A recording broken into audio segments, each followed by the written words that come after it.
Hi friends, it's me again for my behind the scenes day 60 video. And if you can't tell, I'm a little bit tired.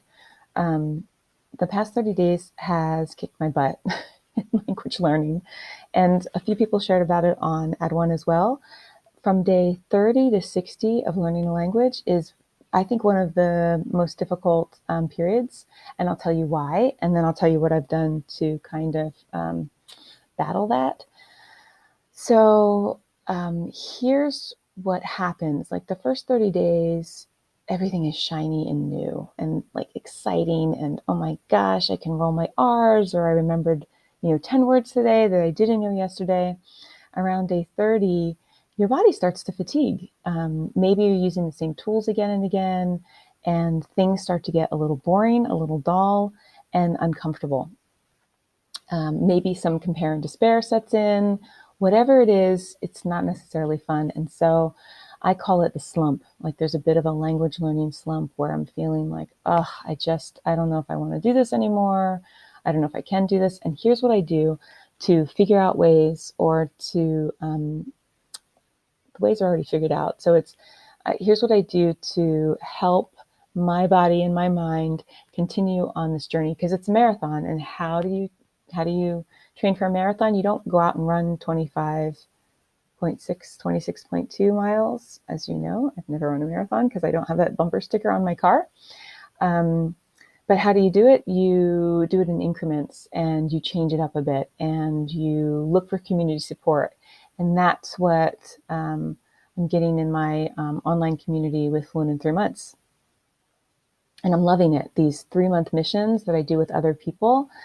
One friend shared with me, I'm like, I'm so glad you're coming back for the next one. She's doing advanced. And she wrote back and she's like, me too.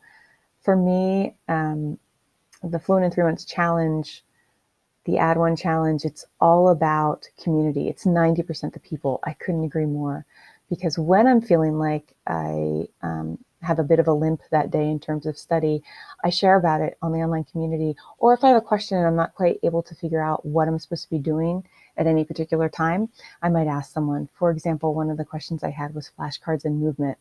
I have a really hard time with flashcards. I think I'm going to be breaking up with them soon. I haven't told them yet.